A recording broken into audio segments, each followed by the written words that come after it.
You know that feeling when the air in a room changes so suddenly that it feels like a physical weight pressing against your chest? That was exactly what happened the moment my mother smirked across the Thanksgiving table, took a slow sip of her wine, and delivered a sentence so laced with entitlement and casual cruelty that it made my stomach clench. Your brother deserves the family home. He has a wife and kids to support. She said it so offhandedly, like it was an obvious fact that required no discussion, as if I, sitting right there with my husband beside me, was nothing more than a guest in my own family. For a moment, I thought I must have misheard her, that the clatter of plates and silverware or the hum of conversation had somehow warped her words in my ears. But no, the smug tilt of her chin, the way her eyes darted toward Jake, my golden child brother, confirmed that she meant exactly what she said. I felt a slow burn creeping up my spine, a mixture of disbelief and something dangerously close to anger. My husband, Daniel, barely hesitated before reaching for his glass and giving me a glance, the kind of glance that told me he was about to deliver something devastating. He tapped his glass lightly with his fork, let the silence stretch for a moment, and then said in a tone so calm it was almost mocking, "Funny, because we just bought it from Grandpa last week." The effect was instant. My mother's face lost every bit of color, her smirk collapsing into something closer to a stunned grimace, and across the table, Jake's fork slipped from his fingers, clattering against the plate with an ear-piercing clang. The rest of the family had gone utterly still, every conversation snuffed out like a candle, leaving only the thick, choking tension of a secret exposed at the worst possible moment. My mother's lips parted slightly, her breath hitching as if she couldn't quite believe what she had just heard, and for the first time in years, I saw something in her expression that resembled true shock. She recovered quickly, though, because of course she did. Margaret was nothing if not quick on her feet when it came to making sure things went her way. "That's not possible," she said, shaking her head, her voice just a touch too sharp, like she was hoping to snap reality back into alignment through sheer force of will. "That house was supposed to go to Jake. Grandpa wouldn't." She stopped short, pressing her lips together so tightly they almost disappeared. That hesitation told me everything I needed to know. She hadn't actually spoken to Grandpa about it, had she? She had just assumed, just like always, that things would fall into place exactly as she expected them to. She had assumed that Jake, the golden son, the favorite, would inherit the home simply because that was the natural order of things in her mind. I took my time setting my fork down, dabbing at my lips with my napkin as if I wasn't suppressing the urge to laugh in her face. "Well, I guess Grandpa thought differently," I said, keeping my voice light, but not bothering to hide the satisfaction creeping into my words. "He reached out to us a few weeks ago and made the offer himself. We just closed on the sale last Friday." I watched as my mother's expression darkened, shifting from shock to something meaner, something uglier. "You went behind our backs," she accused, her voice gaining volume, the brittle edge of betrayal sharpening in her words. "You manipulated him." Across the table, Jake was still sitting in stunned silence, his hands clenched into fists on either side of his plate. His wife, Emily, shifted uncomfortably beside him, glancing between us like she was desperate for an escape route, but Jake wasn't about to let this drop. Not when he was finally realizing that something he thought was his had slipped through his fingers. "That house has been in our family for generations," he said, his voice low and seething, barely contained. "You had no right to take it." That was what made me laugh, an actual sharp laugh that felt like a weight lifting off my chest. "No right?"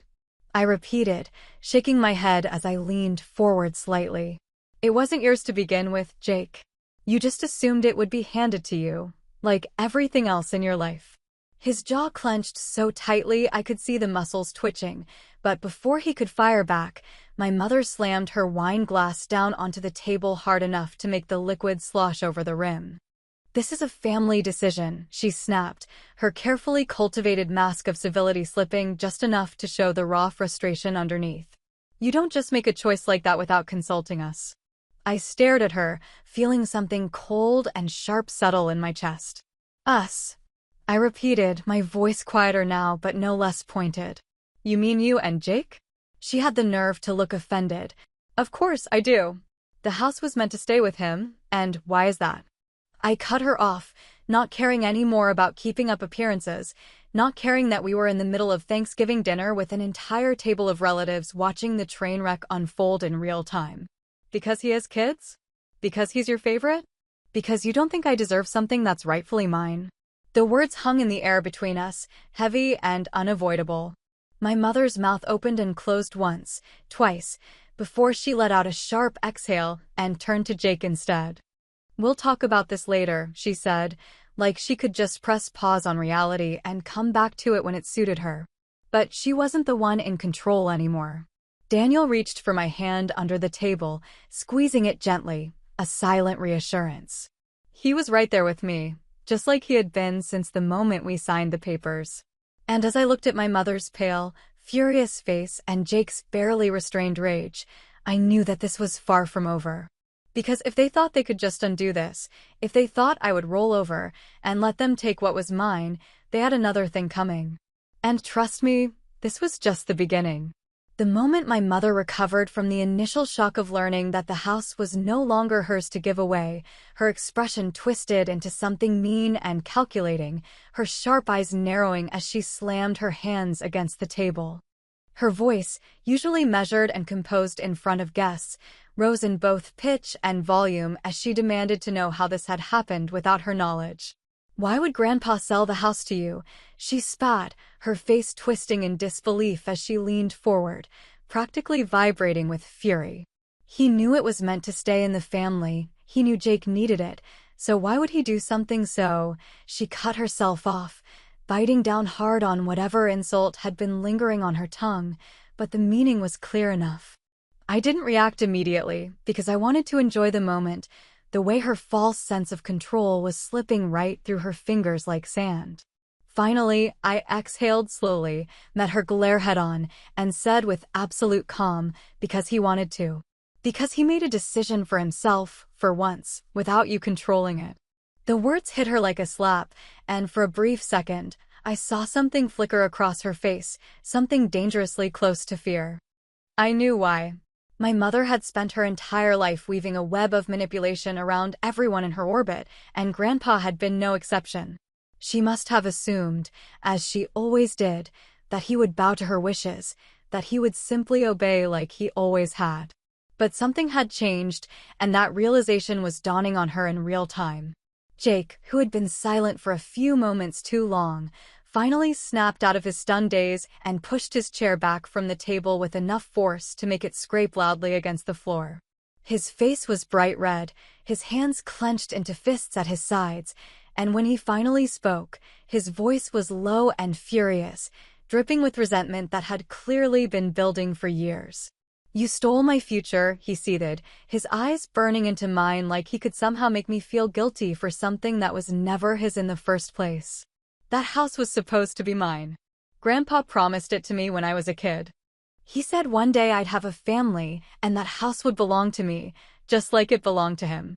The weight of those words settled in my chest, not because I believed them, but because they revealed something deeper than just entitlement.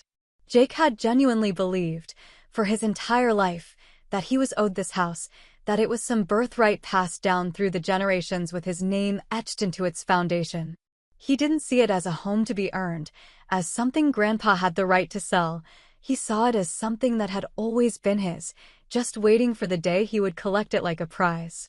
I stared at him for a long moment before speaking, my voice measured but firm, letting each word sink into the tense silence of the room. "You can't steal something that was never yours," I said, watching as his jaw clenched so tightly I thought his teeth might crack under the pressure. "Grandpa made his own decision. He chose to sell it. You being angry about it doesn't change that." Jake let out a sharp, humorless laugh, shaking his head as if he couldn't believe what he was hearing. "He was old," he shot back, his tone laced with accusation, with an implication that I wasn't about to let slide. "You manipulated him, didn't you? You tricked an old man into signing away something he didn't even understand he was giving up." That hit a nerve, and I felt my fingers tighten around the napkin in my lap as my stomach twisted into knots of frustration and anger. That's rich, I muttered under my breath, just loud enough for the table to hear, before pushing my chair back and standing up to meet him head-on. I manipulated him? That's funny, considering I wasn't the one pressuring him to sign over the house to someone who only saw it as a financial asset. That was when my mother finally moved, rising from her seat so abruptly that her wine glass tipped, spilling deep red liquid across the pristine white tablecloth. But she didn't even glance at it, too focused on the conversation, too desperate to regain control of the situation before it slipped further from her grasp. Without another word, she turned on her heel and stormed out of the dining room, heading down the hall toward the study with sharp, determined strides. Daniel, who had been silent for most of the argument, his hand resting reassuringly on mine, finally spoke in a voice that was lower but no less firm. "Where's she going?" he asked, his gaze following her retreating figure with a quiet sort of suspicion. Jake let out another bitter laugh, shaking his head before crossing his arms over his chest. "Oh, I know exactly where she's going," he said, and though his voice carried the same anger as before, there was something else beneath it now, something like unease. "She's getting the will." The room seemed to collectively hold its breath at those words, and I felt my stomach drop in the way it does just before something terrible happens. Of course she was. Of course she had something up her sleeve. And I had a feeling that whatever she was about to pull out of that study was going to change everything. My mother returned from the study with her chin lifted, her hands clutching a thick, slightly worn folder as if it contained the irrefutable proof she needed to dismantle everything I had just said.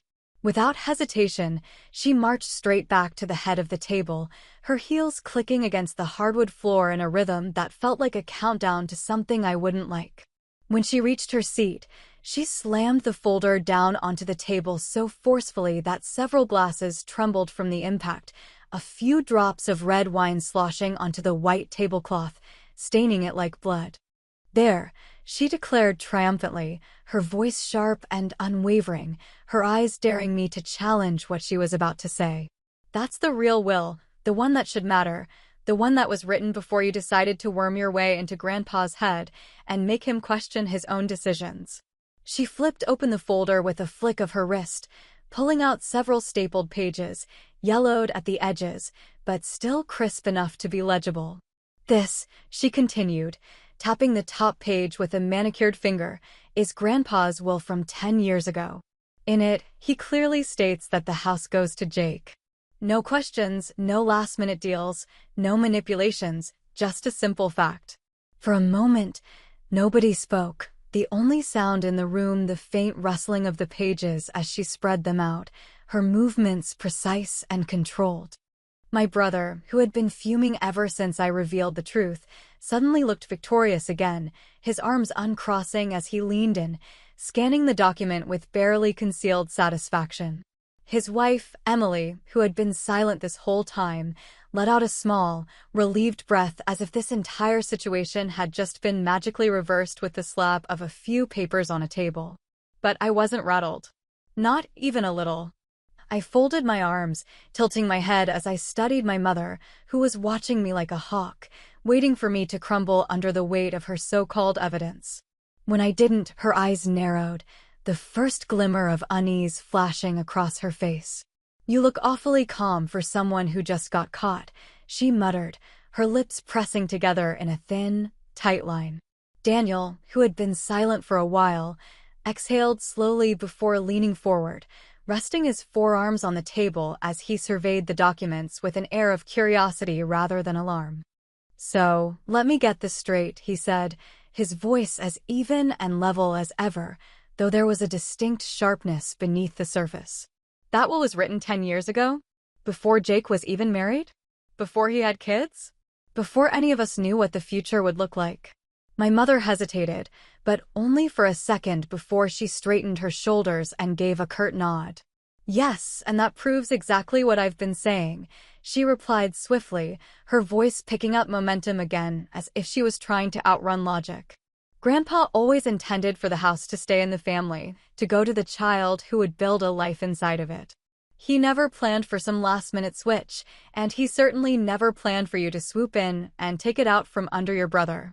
I let out a slow breath, feeling something cold settle in my chest, something familiar, something I had known my whole life, but had never fully confronted until now. My mother wasn't upset because she thought Grandpa had been manipulated. She was upset because, for the first time, she hadn't been the one pulling the strings. I reached into my pocket, pulling out my phone with deliberate slowness, the motion making her frown deepen. "You keep saying Grandpa never planned to change things," I said, my voice quieter now, more controlled, letting each word land like a weight against the silence of the room. "But if that's true, then why did he record this?" Before she could react, before she could throw up another wall of excuses or lies, I pressed play. Grandpa's voice crackled through the speakers, old but steady, worn but clear, filling the dining room with a presence that no one had expected. I changed my will because I finally saw the truth about my daughter and her golden boy. The words hung heavy in the air, slicing through the tension like a blade, sending a ripple of discomfort through every single person sitting at that table. My mother paled instantly, her fingers twitching as she clutched the tablecloth, her nails digging into the fabric as though she could physically hold herself together through sheer force. Jake looked like he had been sucker-punched, his mouth slightly open, his brow furrowed in an expression that was half confusion and half something dangerously close to guilt. "I always thought I was doing the right thing," Grandpa's voice continued, unwavering despite the faint tremor of age. "I thought Margaret had Jake's best interests at heart, that she was looking out for him the way a mother should. But I was wrong. I was so wrong." My mother abruptly stood up, her chair scraping loudly against the floor, her expression wild and desperate as she shook her head. "This is ridiculous," she snapped, her voice rising in pitch, her composure shattering piece by piece. "You expect me to believe that he just, what? Changed his mind because of something you said? Because of something you did?" Jake, however, didn't speak. He was sweating now, his fingers twitching as if his body was betraying him, his own nervous system reacting to something deeper than just shock. I watched him carefully, noting the way his throat bobbed as he swallowed hard, the way his eyes darted toward my mother, seeking some sort of reassurance that wasn't coming. "You want the truth?" he suddenly blurted, his voice rough, raw, like he had been holding something back for far too long and could no longer keep it contained. "Fine, but don't say I didn't warn you." The room fell so deathly silent that I could hear the faintest ticking of the grandfather clock in the hallway, a sound I had never even noticed before, but now seemed impossibly loud. I didn't know what he was about to say, but I could feel it in my bones. Whatever came next was going to change everything. For a moment, it seemed as if my brother might actually choke on whatever words were fighting their way up his throat, his whole body rigid, his jaw tight, his eyes darting between me and our mother like he was calculating exactly how much damage he was about to cause.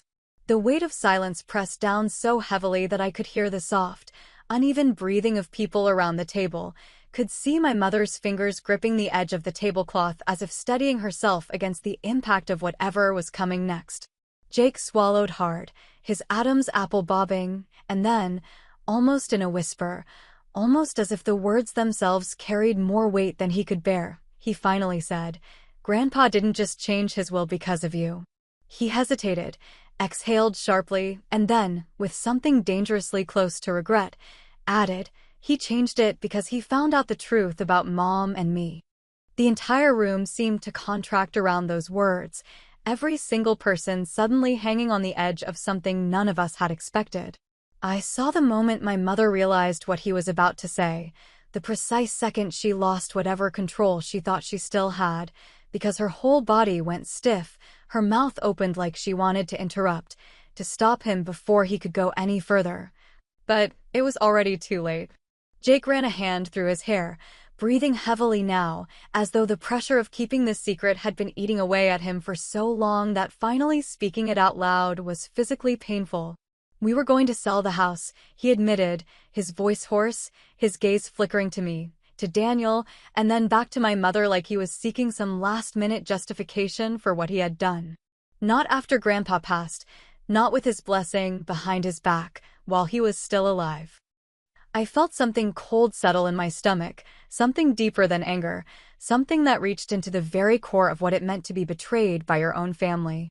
The house wasn't just property, wasn't just some asset to be cashed in, it was where we had grown up, where our grandparents had built their lives, where every childhood Christmas, every scraped knee, every Sunday dinner had taken place. And yet, here Jake was, admitting that he had planned to get rid of it like it was nothing, like it was just another financial transaction. My mother's breath hitched, and for the first time in my entire life, I saw real fear in her eyes, real panic clawing its way up to the surface. "You had no right to dig into that," she snapped, her voice shaking slightly despite the venom laced into her words, her carefully constructed mask finally beginning to slip. I let out a short, humorless laugh, shaking my head as I met her gaze, refusing to back down even as the weight of this revelation pressed heavily against my chest. I didn't have to dig, I told her, watching as her expression twisted further, her composure fracturing piece by piece. "Grandpa figured it out himself. He heard you and Jake talking about it, heard you making plans to put him in a cheaper nursing home so you could get rid of the house and split the money." The moment those words left my mouth, the entire atmosphere in the room shifted, the tension thick enough to choke on, the air so heavy with unspoken accusations that it felt like something living, something tangible. My mother's face drained of color, her mouth opening slightly before snapping shut again, her lips pressing together so tightly that they practically disappeared. Jake looked miserable now, his earlier anger crumbling into something that looked an awful lot like shame. But whether that shame was for what he had done or for the fact that he had been caught, I couldn't be sure. I took a slow, deliberate breath, forcing myself to remain calm even as my heart pounded violently against my ribs. "That's why he called me," I said, my voice quieter now, more measured, but no less sharp. "He told me everything, told me how disgusted he was, how heartbroken he felt knowing that the people he had trusted the most were the ones who were planning to throw him away like an inconvenience." I looked directly at my mother now, daring her to deny it, daring her to continue spinning whatever web of lies she thought she could still hold together. "That's why he changed the will. Not because I manipulated him, not because I tricked him, but because he finally saw you for who you really are." Jake let out a shaky breath, raking a hand through his hair, looking suddenly exhausted, like whatever anger had been fueling him had finally burned out, leaving behind only regret. "Mom told me you didn't want the house," he said, his voice barely above a whisper now, his words carrying the kind of weary disbelief that only comes from realizing just how deeply you've been played. "She told me you wouldn't fight for it, that you didn't care about it the way I did, that you—" He stopped, shaking his head, exhaling slowly as if trying to make sense of everything that had just unraveled in front of him. "I thought I was just taking what was supposed to be mine." My mother shot him a sharp look, her panic morphing into something closer to rage, but it was too late to stop him now. He had already said too much, had already cracked the illusion she had so carefully constructed, and now there was no going back. I studied her for a long moment, watched the way she clenched her fists against the table, the way her breathing had turned shallow, uneven, the way she was scrambling to come up with some new version of the truth that might still save her. But there was no saving this, no walking back what had just been exposed. She wasn't just playing favorites with my brother, wasn't just favoring him because of some old-fashioned belief that the oldest son deserved more. She had been actively trying to erase me from the family's legacy, to cut me out of everything, to make sure I was left with nothing. I exhaled slowly, feeling something shift inside me, something final. "You made your choice, Mom," I said, my voice steady now, stronger than before, filled with the kind of certainty that left no room for argument. "And now you'll live with it." The silence that followed was deafening, stretching across the table like an open wound, raw and unhealed. And then, just when I thought there was nothing left to say, just when I thought the final blow had been dealt, Daniel reached into his jacket, his expression unreadable, and pulled out one last piece of paper. I had no idea what it was, but from the way my mother's entire body tensed, from the way Jake suddenly looked sick to his stomach, I knew, Whatever was on that paper was going to destroy whatever fragile defenses they still had left. The entire room felt frozen in time, the weight of everything that had just been revealed pressing down like a suffocating blanket, trapping everyone in place, making it impossible to escape the truth that now lay bare on the table for all to see. My mother sat stiffly in her chair, her usually composed expression betraying something deeper, something raw and shaken, something that told me she knew that this was the moment where everything slipped from her grasp, where all the careful planning, all the manipulation, all the control she had wielded for years had finally collapsed in on itself. Jake, still reeling from his own confession, looked between us with something close to desperation, as if he was searching for some way to claw back the future he had always assumed was his without question. And then, without a single word, Daniel reached into the inner pocket of his jacket, moving with the kind of slow deliberation that made every second stretch unbearably long. My mother's eyes snapped to his hands immediately, narrowing with suspicion, her fingers tightening against the edge of the table as if she was bracing herself for whatever was about to come next. He pulled out a crisp manila envelope, set it down with a quiet but deliberate thud, and slid it across the table until it rested directly in front of her. The silence stretched impossibly thick, unbroken except for the sound of my mother's shallow, uneven breaths. "What is this?" she finally asked, her voice lower now, almost wary, as if she already knew she wasn't going to like the answer. Daniel exhaled slowly, meeting her gaze with the kind of unwavering calm that had always made him so much harder to rattle than anyone else in this family. "That," he said, his voice steady but firm, "is the final contract Grandpa signed before he passed." He paused just long enough to let those words sink in, just long enough to watch the color drain ever so slightly from her face before he continued. "Not only did he sell us the house, but he also transferred all of his remaining assets to your daughter." The words landed like a bomb in the middle of the table, detonating with silent devastation, sending an invisible shockwave through every person sitting there, changing the entire landscape of this conversation in an instant. My mother's mouth parted slightly, her carefully constructed facade finally beginning to shatter, her eyes scanning Daniel's face as if hoping to find some sign that this was a lie, some indication that she could still find a way to salvage what she had just lost. Jake let out a sharp exhale, his hands clenching into fists at his sides, his entire body going tense as if he had been physically struck. "What?" Jake's voice was barely more than a whisper, but there was something jagged beneath it, something splintering and raw, something that was teetering dangerously close to collapse. He blinked rapidly, his face twisting in disbelief, shaking his head once, twice, as if doing so might somehow erase the words that had just been spoken into existence. "That's not possible." "There's no way Grandpa would." He stopped himself, cutting off his own sentence as something shifted behind his eyes, some horrible realization settling in, some belated understanding that no amount of denial was going to change what had already been done. "Oh, but he did," I said, my voice quieter now, my hands folding neatly in my lap, my expression unreadable as I watched the last remnants of their delusions crumble to dust. "He made sure that neither of you would see a single cent of his estate. Every dime from the house sale, every remaining asset, every last thing he had left, he gave it all to me."